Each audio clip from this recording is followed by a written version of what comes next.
You will not be punished for your anger. You will be punished by your anger. Hey there, how's it going, you guys? Thanks for joining me for another episode of Bitcoin and Coffee. I'll be your host, Eugene Forrest. So, what's happening today with these crazy cryptocurrency markets? Sideways action again still, right? Hanging out there, 10,700, below that $11,000 area. Everybody's talking about potential bull run, how we should really be seeing the price kick up here sometime in the next, 6 to 9 months for sure. Talking about the supply. Right? What is available out there, starting to point to Grayscale and MicroStrategies and all these big players out there accumulating Bitcoin, pointing to how many Bitcoin have moved on address, the number of addresses out there, the number of miners. What I can tell is that everything is constantly changing, right? And as we're looking at our future and we're unaware of what's going to be happening, we need to find all the different avenues that we can to protect ourselves and protect our family. We can see the dollar bill doesn't work. We can see the decline of it. We can see all the problems that occur with it. We start looking for alternatives. We start looking for hedges of value. That's why all these older generations talk about gold, silver. But really, the best commodity is self-reliance, right? Intelligence, your own ability. So I always like to tell people to get a Bitcoin and a cryptocurrency education because, yes, there's less Bitcoin out there. Yes, it's getting harder and harder to get. Soon, you won't be able to get, 1 million Satoshis for $100. But it doesn't make a difference if you don't know how to store it properly. It doesn't make a difference if you're just going to be part of a third-party system and you don't fully utilize the potential of it, because eventually you'll just end up becoming a victim like most of us are with the dollar bill. So what are you guys thinking? What are you guys feeling about the Bitcoin space? How are you guys getting through these times of uncertainty as, people talk about the price moving up and moving down, but yet we continue to tread sideways, right? Of course, we have our lovely co-host Sammy here on the sideline answering your questions in the chat. We want to know what you're thinking. We want to know what's going on in your mind. We want to know where you are. Good evening, everyone. You super forgot about me. Mm-hmm. No, I didn't forget about you. I just didn't really have an intro. I have no way to introduce the other person who talks nonstop on this show. Okay, so Truth Monster is here. All right, people made it because we tried this already and it didn't work. It just sat there with a little circle saying that it was loading to go live. We were just going live. We never went. Nope. So this is take 2 for us. Technical difficulties. I know, second time in a row. So awesome. All right, Cornelius. What? Cornelius, I haven't seen you in a moment, my friend. Thanks for coming by. I appreciate it when everybody hits the thumbs up. It helps the channel out because it gets more people in the chat. The more people in the chat, the more lively the discussion is, because I'm not here to sell anybody anything. That's not what I got going on. I'm trying to spread awareness, adoption. I'm trying to get information for myself. I'm trying to help you guys with information, because the more we know and understand the Bitcoin and cryptocurrency space, the better off we're all going to do, right? We all have different strategies at how to make money and how to utilize Bitcoin and cryptocurrencies for our own advantage. And no one's really right or wrong, right? I mean, the Ponzi's do help at certain points in time, especially when you're trying to get your first Bitcoin. It's just a matter of what is the longevity of the events that are occurring. Like right now, everyone's talking about the DeFi space. Is it going to cannibalize exchanges? Cannibalize is such an intense word. I know. I had read it as an article headline. It has its own shock value as just a word. Cannibal. Yes. All right. Zaza's here. Zaza says his back is jacked, so he is hobbling around like an old man. Oh, man. I'm sorry. That sucks. My hand was numb today. Like all sorts of pins and needly tingly. For the whole first vehicle. Just, like Taylor Swift, I shook it off. Yep. Okay. Well, I have some news here in order to try to incite the conversation. But it's the same stuff that we're talking about, right? It's that everyone is starting to indicate that the bull run should be coming. The amount of Bitcoin that are liquid, out there to be obtained is getting to be a smaller and smaller quantity, right? When we have, they're talking about 2.5 million Bitcoin left to go, right? And even though it does seem like a long time because it's like 2,140, it's actually not really all that much, all that long. Because we got the halvenings every 4 year, cutting back the amount. We're at 6.25 right now. We're cutting back to 3.12 here in 2024. Yes. You say when I just shake my head, people don't hear it. So yes. I don't know. It's that thing that everyone's always trying to show in the charts when you first start off with Bitcoin that, demand goes this way, supply goes this way, Demand goes any way he wants. I mean, yeah. I don't. This was asked when when you were on Adam Meister way back when, we were in a bubble. Okay, so I'm never good at being so we're in the beginning, middle, or end of Bitcoin, ever. Of the Bitcoin cycle. Yes, right. Yes. I don't care what chart you show me. I don't care what TA. To me, it is all up for debates, grab, karma, the universe, whatever you want to go with. I don't see stuff pointing one way or another. I know that everybody and their mother right now is saying that we should be going up and that it should be happening anytime now. They were saying that the debates were going to have stuff to do with the stocks, that were going to have stuff to do with Bitcoin. Yeah, because they were saying the two were correlated. Yes. You're sounding good, Sammy. Keep going. Keep going. Take over. No. But no one is talking, so. Of course, put your thoughts over there in the chat. Let us know what you guys are thinking. Yeah, it is this ideal of we're getting big players in, right? And that's why they talk about Grayscale has now added more Bitcoin to their holding, making it 450,000, which is 2.5% of the entire Bitcoin network. I don't know. Grayscale seems, it just sounds like the bad guy's name. So whatever. Good luck. Yes. The problem is that it's complicated, right? Is that we need to get people, they talk about the network effect, right? And the network effect is really what's going to help the supply and the demand issues cause the fiat price to go up, right? Is that there's going to be such a demand because there's going to be this network effect where everyone's trying to get into Bitcoin, everyone's trying to get some Satoshis, and then as time goes on, there's less and less Satoshis to be gotten. So the earlier you got in, the more Satoshis you can get for less money, and the better you hold on to it as the network effect grows and more people are getting in to get Satoshis, it drives the price of the Satoshi up because there's less Satoshis mined every 10 minutes. But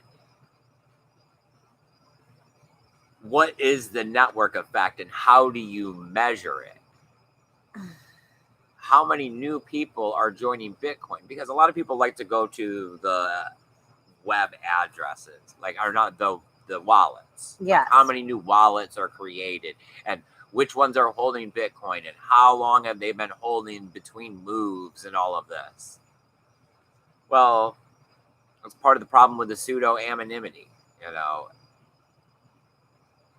You really got to put, some screws and some money to it to start figuring these things out. And then usually you just get these broad, only this many percentages of the wallet have moved in the last 3 years. And then in the last 5 years. And this many new wallets were created in the last 6 months. But that doesn't really mean much. Personally, I think in my entire 4 years, I probably had 100 wallets or something. I've known I at least have had a couple dozen our child has probably had at least a dozen. So, I guess. I mean, I don't know. We've always had indicators that work temporarily, right? But until they don't. yeah, I mean, I don't know. That's why, like, I do like the mirror multiples, the stuff where it is very easy to be like, no. Like, it gets harder once it starts being like, oh, well, this is that, and this is the average of this, so then this is the okay. I mean, I was never awesome at, like, anything past algebra. Like, all the algebras, that was it, and then nothing. So, I guess I mean, I do believe statistics, and, like, but it is hard to tell for sure. It is not, like, I don't even know if they're ever going to be able to, like, this year, if they're going to have the right percentages on how many people are actually have voted and things. I mean, when it starts to be counting individuals in that mass amount, it gets real iffy on did you count or not. I mean, we're in the middle of the census crap right now, so they can hopefully figure out how many people are in the United States. I think it's stuff like, all right, we keep pointing to things like Bitcoin being above $10,000 for 63 days. And now we've broken that and Bitcoin's been above, 10,000 for like 90 days or whatever it is. Yep. And that, it's getting up there. 93.5% of the time you're profitable right now if you ever bought Bitcoin.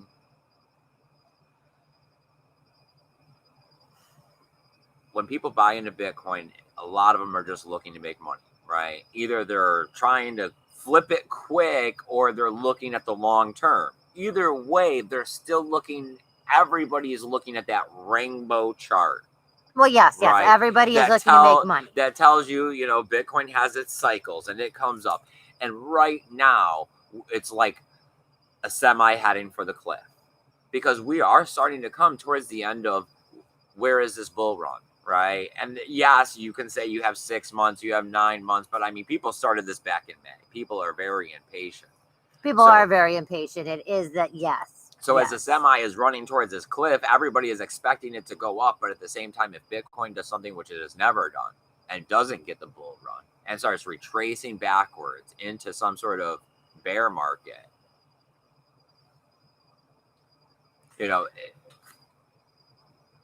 we always talk about the Lindy effect and that Bitcoin is too big to fail.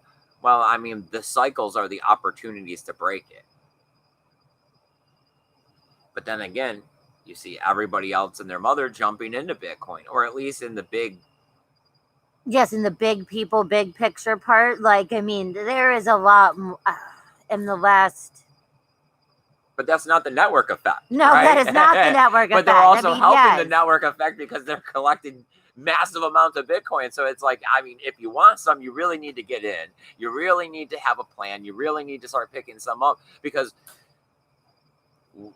you got to put in money you can't lose or you can lose, right? You're not going to go out and be like, oh, babe, we got to sell the car and we got to take a personal signature loan for like $5,000 and we got to do all this stuff because we need to buy a Bitcoin. Which is, everyone's going to look at you like you're crazy. It's, put $100, $200 in every week or two. So you're looking at a lengthy period of time. So if you're not in the game already and you're just getting in now, how long is it going to take you to get that Bitcoin? Mike is here. MSBD. Mike, nice. Zaza says we just got to be patient. A couple more months. Supply is drying up. Yeah, that's what I'm getting to is that everybody is talking about the supply drying up. But we've heard these things before. And it's not that I'm down on Bitcoin and I don't think the price is going to go up. I think that we're going to be extremely astonished when the price goes up because just like you guys probably were, I was here in the last bull run and it is like you'll be at work and it'll be one price in the morning and $10,000 higher by the time you get off work 8 hours later. Dude, I remember like busting ass at the hotel and coming and you were like, have you looked? And I was like, dude, I was so like, there was no looking. And it was like doing the math and it was like, oh, wait, how much? How much do we have? Wait, right now. Like right now? It's, I don't even know. All right. Just learned Bitcoin. Hi, Daniel. Daniel, buddy, thanks for joining it. Okay. MSBD says getting in now is going to be hard for most people. I think people... Yes and no, because I mean, when I first got in, the question was where to get Bitcoin from. And it was pretty much only Coinbase and Gemini at the time. And then local Bitcoins. But local Bitcoins was this, big confusing situation of, wait, I don't know much about this. And I got to go put money in someone's bank account and come back and like show the receipt from the deposit and all of these different things. So, and then what? Bitcoin ATMs having like a 15% markup on it. Oh, yeah. But there were a lot of scammy third-party situations out there. And at the time, I mean, Coinbase was the best because you could get everybody and their mother saying that they were creditable. I mean, I just think people are... lazy is not the word. Like, that's not even the right thesaurus word. Like, that is not... It is... no one wants to get out of their comfort zone. So, I mean, even when famous people or rich people or the people... I mean, what other adult is going to go, oh, man, my, blah, blah, blah, the NBA dude that, I super love just told me to buy Bitcoin. I'm going to.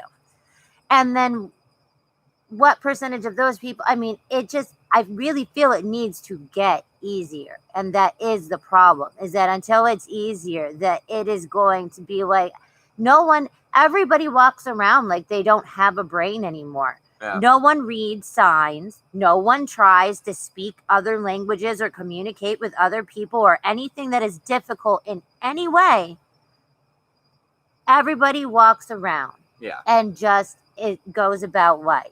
And Bitcoin is not just walking around and going about life. Like, that is not... You have to control yourself and it. Or like whatever you're owning of it, you have to do stuff with it.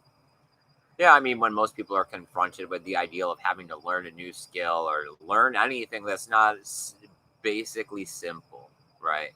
Their first reaction is no. And then it's, do I have to?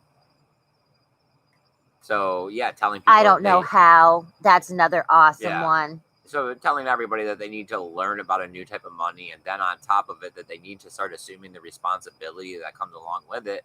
Yeah, I mean, that's a long way for people to come. But eventually we think that the problem is going to be that there's not going to be a choice. That the dollar bill is going to enslave everybody so much that if you're still messing around with it in 15, 20 years from now, there's no hope, right? Your existence is wrapped into the dollar bill, and the dollar bill has you slaved in the perpetual cycle. I don't want to know what, like, 2 more generations worth of, like, fiat lovers, like, that's going to suck. What? Omar did an interview with Roger Ver. That was the show that he did today. It was like an hour long. I caught like the first 20 minutes. I had to go to the grocery store, so yeah. I caught like the first 20 minutes of it, and he goes on and he starts talking about, how the dollar goes up, and in 19 whatever, you may have made $20 or $20,000 in a year, and today it may be $100,000, and that causes you to go up into higher tax brackets, which allows them to tax you higher. Okay. And it's theft. Mm-hmm. I think it's more complicated than even any of this. The whole situation is that once you start earning in dollar bills, which is a asset that they're printing, you're just playing their game, and they're not playing the game. You know what I mean? They're buying the raw materials, right? Like they have, the oil, they have the wheat, they have the sugar, they own the trucking lanes and industries and companies like this, where that's not what they're giving you.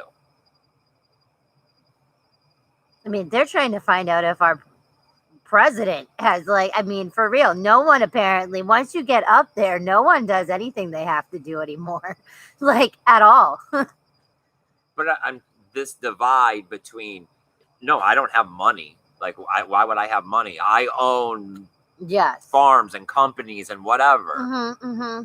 In the future, it'll be more like this. Oh, well, yeah, you deal with fiat, like you have dollar bills. No, I have Bitcoin. You see what I'm saying? It's a different realm. of finance. All right, where are we at? Ah, Satoshi James is here. Nice. Satoshi James, thanks for joining us. I just see it being a shrinking number of people who are going to be able to take advantage of this opportunity to get into this realm of saying, yes, no, I have Bitcoin, I have Satoshis. This is how I deal with the financial world. Not that I'm a member of the fiat slavery where they're distorting it and manipulating it and taxing the hell out of me so that they can perpetuate their motion, because you are the gasoline to their engine. You are what makes it run. Yes, If I mean, you don't, yes. This is why we talked about universal basic income is a horrible idea, because if you can't get people to get up and go to work at crappy jobs like McDonald's and at the mall and, all of that, then who's going to do these things? There's more people working at McDonald's than there are people out there doing the other jobs. Yeah, because, hello, those people doing the other jobs have to eat. I mean, okay, it's just, all I'm thinking of is like, is it the Snowpiercer? Not the horrible, well, I'm sorry, not the series that they have, but okay, so. The Train Yes, movie. I mean, they need us a lot more than we need them. It's just, we don't know it. There's so many people out there that are slaving for no reason. And I mean, if people really want to talk about everyone is enslaved by money. You don't get a choice. Every single person, no matter what age, no matter what color, no matter what religion, why do we have to fight each other when we really need to be fighting the money?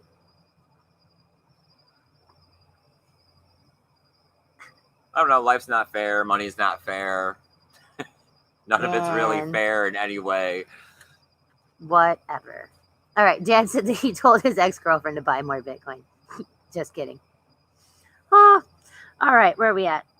Truth Monster says everyone walks around like they don't have a brain anymore. Samantha's quote of the week. They don't, okay? You know it. I know it. We all know it. I don't know. I got one more thing here to talk about. But as we move on, it's just that, like I'm saying, I see less people going ahead and taking advantage of this opportunity to collect Bitcoin and Satoshis at a time while it's accumulatable. When now we see, Grayscale and MicroStrategies, as the beginning of large conglomerate corporations. Yeah, and they stuff put the collecting, straw in. Yep. They're sucking it in. right? And they're going to suck it up faster than us. And we talk about the network effect being able to make Bitcoin strong. Right, because so many people are going to have Bitcoin as we try to do digital peer-to-peer transactions. Yes, that's why they can hijack the network, and not that you're not going to make out financially, but it's not going to be the future that we were hoping for to save the masses. Right? It'll just be that they have control of Bitcoin and they use it. Yeah, I mean, I guess that's that's the whole other. I mean, I guess it's kind of the same as are you supporting like the child in the other country for the $1 a day, every month. I mean, it is more, everybody is in this to make some kind of money. Cool. So our laptop will probably be shutting down. Yep. Anytime soon. Who knows? All right, you guys. I really appreciate you guys coming out here and hanging out with us. Sorry to cut it short. The battery hasn't been holding the charge. BTC Moon Guy. James Ben Hart. They're here too. Crap. I don't know how long we have. Handy Rams. Jesus. Everybody is here and we have moments. I don't even have a battery. Okay. Yeah. All right, you guys. I really appreciate you guys coming out here and hanging out with us this evening. As always, it's just a matter of we have limited days left to be able to accumulate Satoshis. The world is changing. As we see minimum wage doubling in the next 6 years, endless money printing, I just want you guys to be as prepared for the future as I'm trying to be prepared with my family. The more people we can tell about this to get involved in the network effect, the better it's going to be. So you guys go out there, take care of each other, take care of yourselves, and remember to keep that BTC safe. Later, guys. Bye, guys.